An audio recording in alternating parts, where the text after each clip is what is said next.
नमस्कार। चलो आज फिर से हम लोग एक साथ हैं और हमारा सब्जेक्ट शुरू करने के लिए जो कि कंपनी लॉ। और आप लोग अब मुझे जान ही गए होंगे मैं कौन हूँ। फिर भी जो पहली बार मेरा लेक्चर देख रहे हैं उनको बता दो, मेरा नाम है डॉक्टर अनुपमा लागे और मैं आपका जो सब्जेक्ट लेने वाली हूँ उसका नाम है कंपनी संनियम, जिसे कि हम लोग इंग्लिश में बोलते हैं कंपनी लॉ। ठीक है, तो अभी तक के हम लोगों ने काफी 2 यूनिट्स अपने पूरे कर लिए हैं। आज से हम लोग अपना नया यूनिट यानी 3rd यूनिट शुरू करने जाने वाले हैं, जिसका नाम है अंश पूंजी। ठीक है, तो अंश पूंजी क्या होती है, अंश क्या होते हैं जानते हो आप लोग? हाँ, 12वीं में तो पढ़े हो, 12वीं में भी पढ़े हो, 11वीं में भी पढ़े हो, लेकिन फिर भी हम लोग आज इसे फिर से याद दिलाते हैं कि अंश पूंजी क्या होती है। जैसे कि एक कंपनी है, बराबर है, हम लोग कंपनी लॉ सीख रहे हैं तो हमें यही मालूम है कि कंपनी चलानी है तो क्या होता है, कंपनी में क्या होता है, उसे किस किस चीजों की जरूरत पड़ती है। तो एक कंपनी है, कंपनी क्यों शुरू हुई है? अपनी कंपनी शुरू हुई है एक बिजनेस व्यवसाय को शुरू करने के लिए, बराबर है। और व्यवसाय शुरू करने के लिए हमें किस चीज की जरूरत पड़ती है? पूंजी की पड़ती है कि नहीं? बगैर पूंजी के हम लोग कोई भी व्यवसाय शुरू कर सकते हैं? बिल्कुल भी नहीं। तो हमें ये जरूरी है कि हमारे पास पूंजी हो तो ही हम लोग हमारा व्यवसाय शुरू करें, और व्यवसाय शुरू होता है तो ही कंपनी जो है अपना यानी स्थायी अस्तित्व वहां पे टिका सकती है। नहीं तो क्या होगा, बिजनेस ही शुरू कर नहीं पाई, वो अपना कार्य ही शुरू नहीं कर पाई, तो कंपनी तो बहुत जल्दी डूबने में या उसे वाइंडिंग अप यानी समापन होने में देर नहीं लगने वाली है। तो सबसे महत्व एक कंपनी रहे या नहीं रहे ये किसके ऊपर निर्भर करता है? पूंजी के ऊपर। तो आज हम लोग पढ़ने जा रही है पूंजी क्या होती है, लेकिन पूंजी में भी हम लोग आज जो पढ़ने जा रहे हैं वो है अंश पूंजी। अंश क्या होते हैं? भाग, बराबर है। अब भाग क्या है समझ लीजिए। एक आपकी एक पिज्जा, रोटी बोलने वाले थे लेकिन रोटी में उतना मजा नहीं आता जितना पिज्जा में आता है। समझो आप 6 दोस्त है, डोमिनोज में गए हैं, एक ही पिज्जा के पैसे अभी आपके पास से कमा नहीं रहे ना भैया, एक ही पिज्जा के पैसे।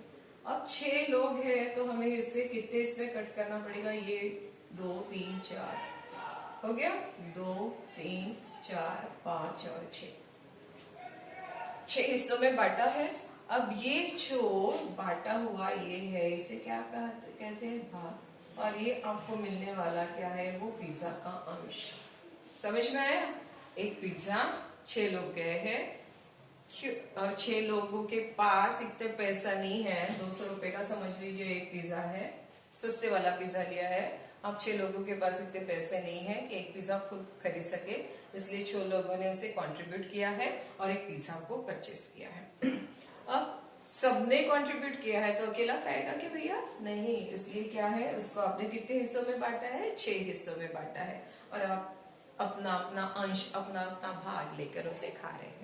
वैसा ही होता है एक कंपनी जो कि सीमित कंपनी है।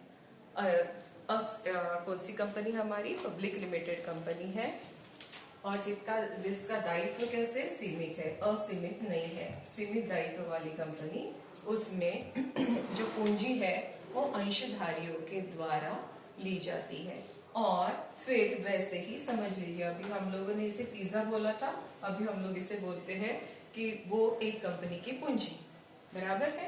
अब ये पूंजी है, अगर समझ लीजिए इसके लिए 10 करोड़ रुपए चाहिए, 10 करोड़ रुपए की हमें जरूरत है, तो ये 10 करोड़ रुपए सिर्फ एक व्यक्ति नहीं देने वाला है। और आप लोग जानते हैं जो पब्लिक लिमिटेड कंपनी होती है, वो उस पब्लिक लिमिटेड कंपनी में कंपनी को अधिकार मिलता है कि सामान्य जनता को वो आमंत्रित करे अपने अंश खरीदने के लिए। अब मुझे मालूम है कि 10 करोड़ अकेला कोई व्यक्ति लेगा नहीं, और 10 करोड़ मुझे अकेले को देना भी नहीं है, क्योंकि कम से कम मेरे पब्लिक लिमिटेड कंपनी में कितने लोग होने जरूरी है? 7, बराबर है। लेकिन ये 7 लोग अगर ये पूरे के पूरे अंश खरीदते हैं और अगर ये कंपनी डूब जाती है तो उनके ऊपर जो लायबिलिटी यानी उनका जो नुकसान होने वाला है वो भारी भरकम होने वाला है। तो ऐसे समय में कंपनी क्या करती है? अपने जो अंश है यानी अपनी जो पूंजी है उसे छोटे छोटे हिस्सों में बांटती है, ताकि सामने वाले हम जैसी जनता उसे आसानी से परचेस कर सके।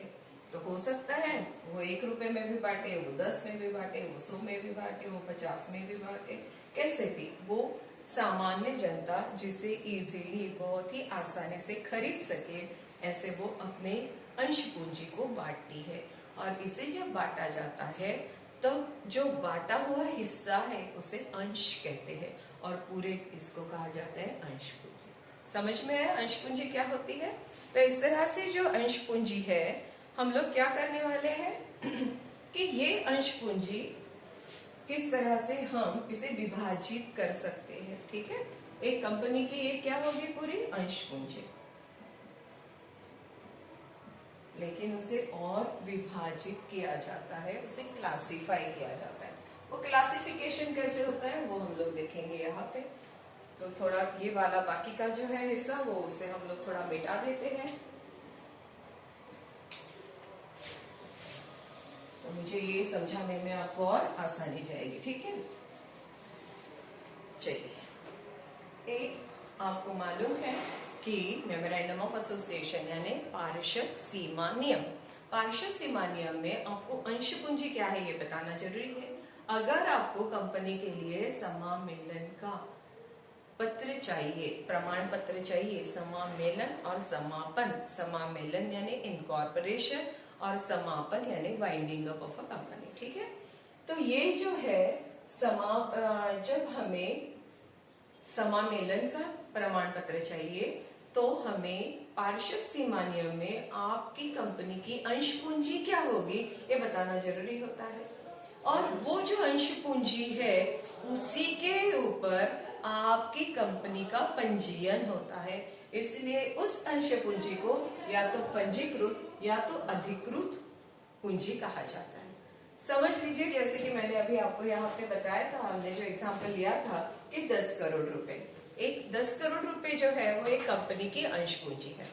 अब ये कंपनी की अंश पूंजी टोटल अंश पूंजी है जिसके ऊपर आपकी कंपनी का पंजीयन हुआ है, तो 10 करोड़ रुपए को कहा जाता है पंजीकृत, एक्सक्यूज मी, पंजीकृत पूंजी कहा जाता है। फिर दूसरी होती है निर्गमित या जारी की हुई पूंजी। फिर से ध्यान दीजिए, ये पंजीकृत या अधिकृत जो है ये टोटल अमाउंट है जिसके ऊपर जाके आपकी कंपनी जो है और पूंजी अंशधारियों के द्वारा नहीं ले सकती है। समझ में आया है? तो इसके बाहर कंपनी नहीं जा सकती है, लेकिन अगर इसके बाहर उन्हें जाना है तो उन्हें एक जनरल रिजोल्यूशन पास करना जरूरी होता है और वो पास करने के बाद ही वो अपनी अंश पूंजी की जो लिमिट है, जो सीमा है, उसको बढ़ा सकती है। दूसरी होती है निर्गमित या जारी की गई पूंजी। ये निर्गमित या जारी की हुई पूंजी वो होती है जैसे कि ये पूरे के पूरे हम लोग एक साथ जारी नहीं करने वाले हैं, सामान्य जनता को ये पूंजी पूरी की पूरी जारी नहीं करने वाली है। जिस तरह से हमें जरूरत लगेगी पैसों की उस तरह से हम लोग उसे जारी करने वाली है। तो अभी जो कंपनी ने जारी की हुई है पूंजी उसे कहा जाता है निर्गमित पूंजी या तो जारी की हुई पूंजी। वो किससे कम होगी या किसके बराबर होगी? ये पंजीकृत जो हमारी पूंजी है उसके बराबर होगी या तो कम होगी। पूरी की पूरी आप अगर जारी करना चाहते हो तो आप पूरी की पूरी जारी कर भी सकते हो, लेकिन जनरली ये देखा गया है कि पूरी की पूरी पूंजी पहले इसमें जारी नहीं की जाती है। उसे किस तरह से किया जाता है उसे थोड़े से समझ लीजिए कि आपने यहाँ पे से 5 करोड़ रुपए को भी क्या,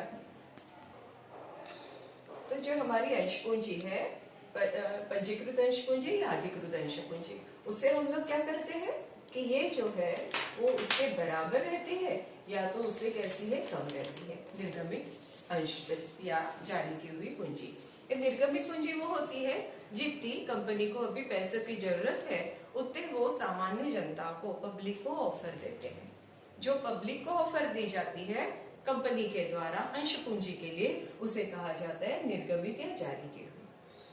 उसके बाद आता है अभिदत्त पूंजी। अभिदत्त पूंजी यानी क्या है? मैंने आपको ऑफर दी है लेकिन आप पूरे के पूरे ऑफर को एक्सेप्ट करोगे ऐसा नहीं है। पूरी के पूरे इसके लिए स्वीकृति दोगे क्या? नहीं हो सकता है। तो आप किसी के लिए दोगे या तो पूरी की पूरी भी इसके लिए स्वीकृति आप दे सकते हो। तो जो जनता ने जिसके लिए स्वीकृति दी है उसे कहा जाता है अभिदत्त पूंजी। जैसे यहाँ पे देखिए 5 करोड़ है और मैंने समझ लीजिए 4,95,000 सॉरी ये 49,50,000 के लिए मैंने क्या दी हुई है, आपको ऑफर दी हुई है। तो ये जो ऑफ यानी पब्लिक ने जिसको एक्सेप्टेंस दी है उसे कहा जाता है अभिदत्त पूंजी। समझ में आया है। फिर रहती है याचित पूंजी।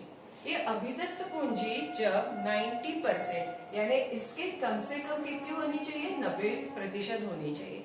और ये अगर ये 90% से कम है तो कंपनी आगे बढ़ती ही नहीं है। लेकिन ये अगर 90% से ज्यादा होगी तो फिर कंपनी अलॉटमेंट यानी वो उसे क्या देती है, लोगों को आवंटित करती है।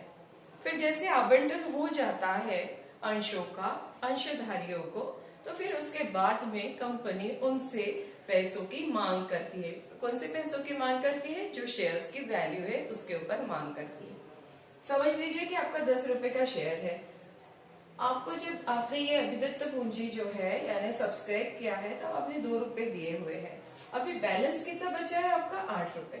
तो पूरा का पूरा 8 रुपया भी वो मांग सकती है, या 8 रुपए से मैं समझ लीजिए 4 रुपए भी मांग सकती है।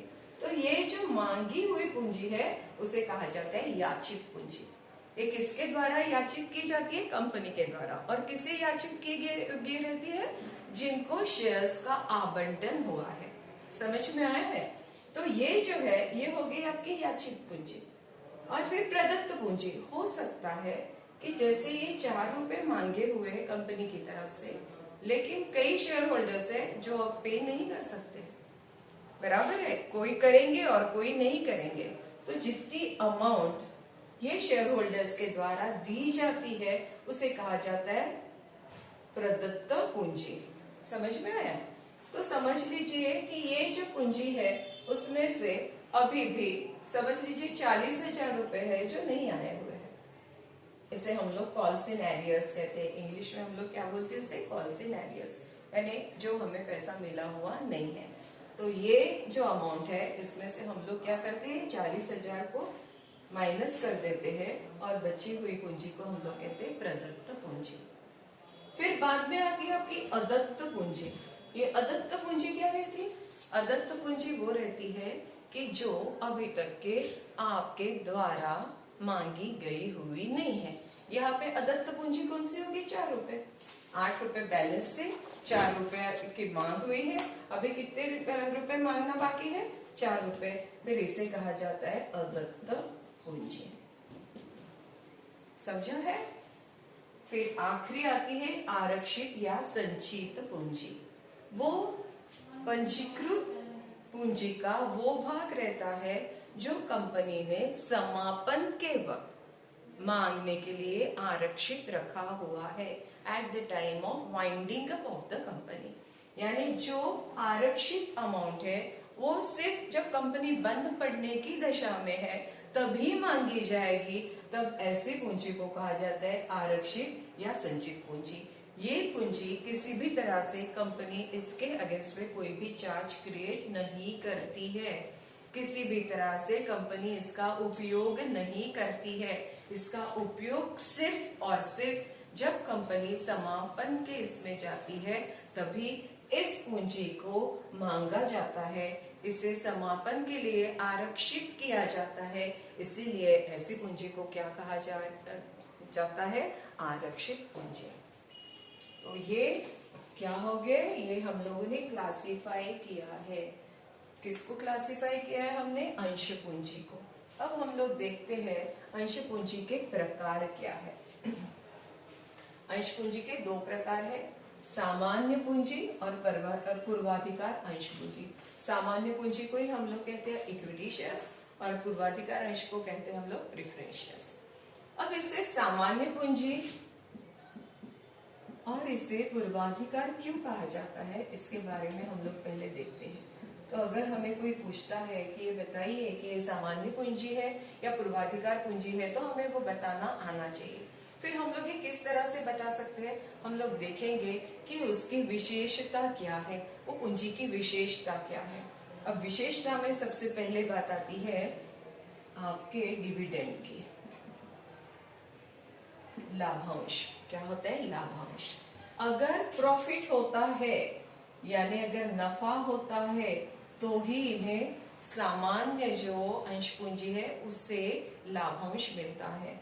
लेकिन ये पूर्वाधिकार वाले जो अंश है उन्हें हानि है या नफा है, क्या है, इससे कोई फर्क नहीं पड़ता, उन्हें डिविडेंड मिलता है। अगर उस साल नहीं मिलता है तो उनका जो डिविडेंड है, लाभांश है, वो कैरी फॉरवर्ड होता है दूसरे साल के लिए। यानी उन्हें क्या मिलना है, अगले साल में, जो ये साल में उन्हें जो लाभांश नहीं दिया है उसे लेने का अधिकार वो दूसरे साल में भी कायम रखते हैं।